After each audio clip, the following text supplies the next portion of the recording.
আপনি যখন চলে যাবেন, পরের দিন সকালে ফজরে মাইকেল হবে, ফুলবাড়ি এলাকার অমুক মানুষ বিদায় নিয়েছে, বাদ জহরে জানাজা, সবাই চলে আসবেন, এক এক করে সবাই জানাজা দিয়ে চলে যাবে। ইমাম গাজ্জালি তার কিতাবে লেখেন, কোন মাইয়েতকে যখন জানাজার খাটনিতে ওঠানো হয়, জানাজায় নিয়ে যাওয়া হয়, মাইয়ের ডাক দিয়ে বলে, ও ইমাম সাহেব, ও আমার আহলে বায়াত ছেলে মেয়ে, তোমরা তো আমার দামি দামি অট্টালিকা গুলো ভাগ করে নিবে, কেউ কি আসো আমার একটা গোনা ভাগ করে নিবে? কেউ আপনাকে চিনবে না, দামি খাট থেকে নামায়া দিয়া অন্ধকার কালকুটরি নামক জেলখানা, কবর নামক জেলখানায় রেখে আসবে, যেই মুখে শীতের কারণে দামি দামি ভেজলিন মেরিল গুলো মাখে, ওই মুখটা ফুলে যাবে, পচে যাবে, কেউ দেখতে যাবে না। তাহলে এই মাহফিলে বসে আল্লাহর দিনের প্রতি সময় দেওয়ার দরকার আছে না না? আপনারা আছেন তো ইনশাআল্লাহ? ইনশাআল্লাহ। 5 ঘন্টা, জোরে বলেন কয় ঘন্টা থাকবেন না? আমি গতানুগতিক কিচ্ছা কাহিনী, সুর, এরপরে আপনার গান গজল, এগুলো বলা বক্তা নয়। এগুলো যাদের দরকার তারা উঠে চলে যাবে। আমি চাই ডাইরেক্ট কোরআনের তাফসীর হয়ে যেন আমাদের জীবনের গুণ আজকে মাফ হয়ে যায়। কারণ মনে রাখবেন, পৃথিবীর সব মিথ্যা হতে পারে, কোরআন হাদিস মিথ্যা নয়। কথা বলেন ঠিক কিনা? তাফসীর করার জন্য রুলস লাগে, নিয়ম লাগে 5টি। আপনি এখানে বসে থাকবেন, আমি শুরুতে 3টি পুরস্কারের কথা বলেছি। আজকে আপনাদের জীবনের গুনাহ মাফ হবে, গুনাহ সব নেকি হবে। বাবা মা নানা নানি যারা কবরে গেছে, কবরের আযাব আজকে মাফ হয়ে যাবে। আল্লাহু আকবার। আমার ভাইরা, তাফসীর করব কোরআন থেকে। কেন এই কোরআন থেকে তাফসীর করব? কারণ ইন্না হাযাল কোরআন ইয়াহদি লিল্লাতী হিয়া আকওয়াম ওয়া ইউবাশশিরুল মুমিনিনা আল্লাযীনা ইয়া'মালুনাস সালিহাত। চিৎকার দিয়ে বলেন আল্লাহু আকবার। কোরআন হচ্ছে হেদায়েতের কিতাব। তাফসীর করার জন্য নিয়ম লাগে কয়টি? জোরে বলেন, আরো জোরে। তাফসীরে জালালাইন শরীফে এসেছে। তারপর আল্লামা সালাউল্লাহ পানিপতি রাহমাতুল্লাহ আলাইহি তিনি বলেছেন, তাফসীর করার জন্য নিয়ম লাগে 5টি। 1 নাম্বার, কোন সূরা বা কোন আয়াত থেকে তেলাওয়াত করলে তার পরিচয় এবং শুদ্ধ তেলাওয়াত দিতে হবে। নাম্বার 2, এর তরজমা করতে হবে, যেটা শানে নজুলের মাধ্যমে হতে পারে। নাম্বার 3, যে সূরা বা যে আয়াত থেকে আলোচনা হবে সেটার নাজিরের প্রেক্ষাপট শানে নজুল আপনাকে বলতে হবে। কারণ মাস্ট বি কম্পালসরি আদে হল। নবীজি বলেছেন, কোন মুফাসসির কোরআন থেকেই কথা বলল, কিন্তু তাফসীরের রুলস নিয়ম পালন করলো না, সে তাফসীর করে নাই, সে তাফসীর বিররাই করেছে। আর তাফসীর বিররাই যে মুফাসসির করবে, তার ঠিকানা হবে আল্লাহর জাহান্নাম। চিৎকার দিয়ে বলেন নাউযুবিল্লাহ। নাম্বার 4 হচ্ছে শিক্ষা, ব্যাখ্যা, বাস্তব ব্যাখ্যা। আর নাম্বার 5 হচ্ছে শিক্ষা। চিৎকার দিয়ে বলেন আল্লাহু আকবার। আমি রেপিটেশন ফ্রম দ্য হোলি কোরআন, আল কোরআনুল কারীমের 99 নম্বর সূরা তেলাওয়াত করেছি। বুঝে থাকলে বলেন কয় নাম্বার? সূরাটির নাম হচ্ছে সূরা জিলজাল। জিলজাল শব্দের অর্থ হচ্ছে ভূমিকম্প। জোরে বলেন কি কম্প? এই সূরাটিতে আয়াত আছে 8টি। জোরে বলেন কয়টি? 8টি। রুকু আছে 1টি। জোরে বলেন কয়টি? 1টি। এই সূরাটিতে শব্দ আছে 36টি, বর্ণ আছে 156টি। মাশহুর উলামায়ে কেরাম বলেছেন সূরাটি নাজিল হয়েছে মদিনায়। চিৎকার দিয়ে বলেন আল্লাহু আকবার। মদিনা মাদানী সূরা। আলহামদুলিল্লাহ বলেন। সম্মানিত ভাইরা আমার, এই সূরার শানে নজুল যিনি বাতলিয়ে এনেছেন তিনি হলেন আল্লামা জালালউদ্দিন আস-সুয়ুতি আশ-শাফি রাহমাতুল্লাহ আলাইহি। তিনি লুবাবুন নুকুল ফি আসবাবিন নুজুল, এটা কামিল ক্লাসে পড়ানো হয়। এই বইয়ের ভিতরে তিনি শানে নজুল এনেছেন।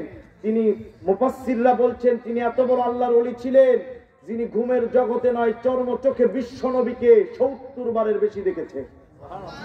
ওয়া সাহিবুল কাশফ, তিনি একজন অন্তর খোলা ওলি ছিলেন। আর তাফসীর বলা হয় আল কাশফু আল বায়ান, কোন সূরা বা আয়াত থেকে পর্দা সরে দিয়ে জনগণের কাছে স্পষ্ট আলোচনার নাম তাফসীর। জোরে বলেন আল্লাহু আকবার। সম্মানিত ভাই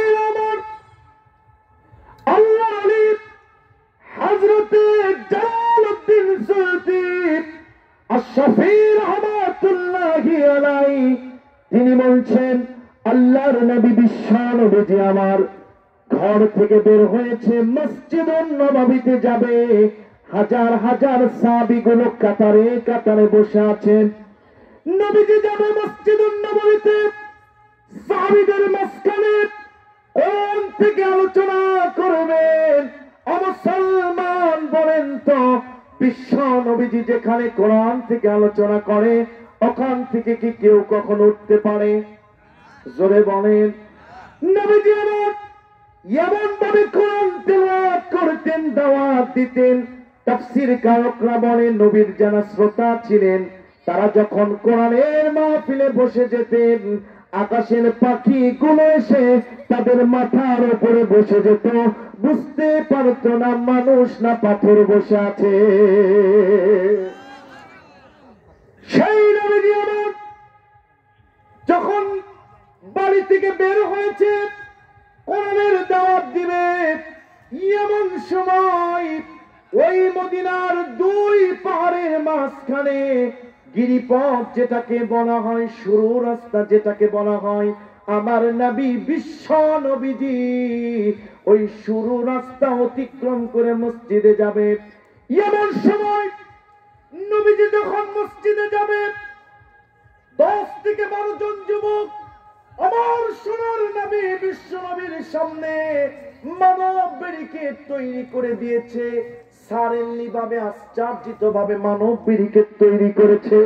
বিশ্ব নবীজি রাহমাতুল লিল আলামিন, যে নবীর চরিত্র সম্পর্কে আমার আল্লাহ নিজে বলেন ওয়া ইন্নাকা লাআলা খুলুকিন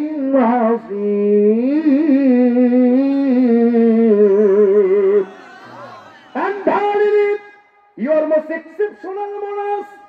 এই নবীজি বিশ্ব নবীজি রাজপথ যখন নবীজির থামিয়ে দিলেন, বলেন তো মুসলমান এই রকম রাজপথ থামানোর ইতিহাস বাংলাদেশে আছে না নাই? বিশ্বনন্দিত মুফাসসির নাম হচ্ছে আল্লামা দেলোয়ার হোসেন সাইদি। হুজুর যখন বিদায় নিয়েছে, ভারতীয় দালাল কিছু ছিল প্রশাসনের ভিতরে যারা এখন সংস্করণ হচ্ছে, ঠিক কিনা কোন? এই দালালেরা আমার নবী বিশ্ব নবীর উত্তরসূরি আলেম যখন মারা গিয়েছে, তার জানাজার জন্য যখন মানুষগুলো পঙ্গপালের মতো রওনা দিয়েছে, ওই মামুরা ওই রকম মানব ব্যারিকেড তৈরি করেছে। কথা বলেন ঠিক কিনা?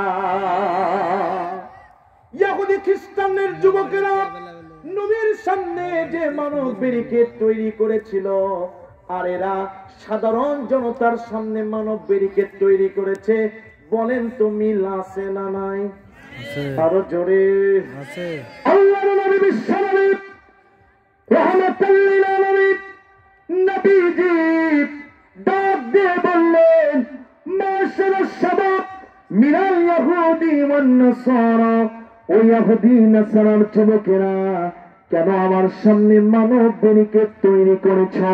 তোমরা কি জানো না কাবার মালিক আল্লাহ রাব্বুল আলামিন আমি বিশ্ব নবীকে একটা বড় দায়িত্ব দিয়া জমিনে প্রেরণ করেছে। কি দায়িত্ব সেটা?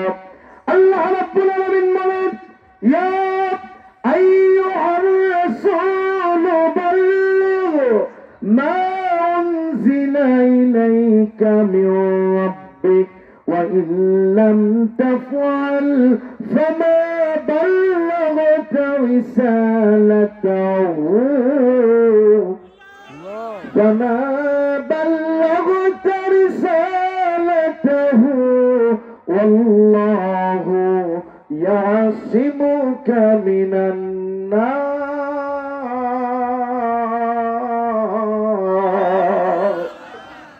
আল্লাহ পাক বলেন রাসূল বাল্লিগ মা উনজিলা ইলাইকা মির রাব্বিক, যা নাযিল করেছে আপনার প্রতি সেটা দ্বারা আপনি তাবলীগ করেন। আর আমাদের দেশে কি দিয়ে তাবলীগ হয়? কথা কন না, কোরআন খুলে আমার ভাইরা কোরআন খুলে তাবলীগ হয় না, কারণ কোরআন খুলে তাবলীগ যারা করে তাদের জেল হয়, জরিমানা হয়, ফাঁসি হয়। আর কোরআন ছাড়া বাবাদের, দাদাদের, ওই রকম নানাদের, ওই রকম দাদাদের, দাদা পীরদের যারা তাবলীগ করে ওদের মারও হয় না, মুরগির রানের অভাব হয় না। কথা কোন ঠিক কিনা?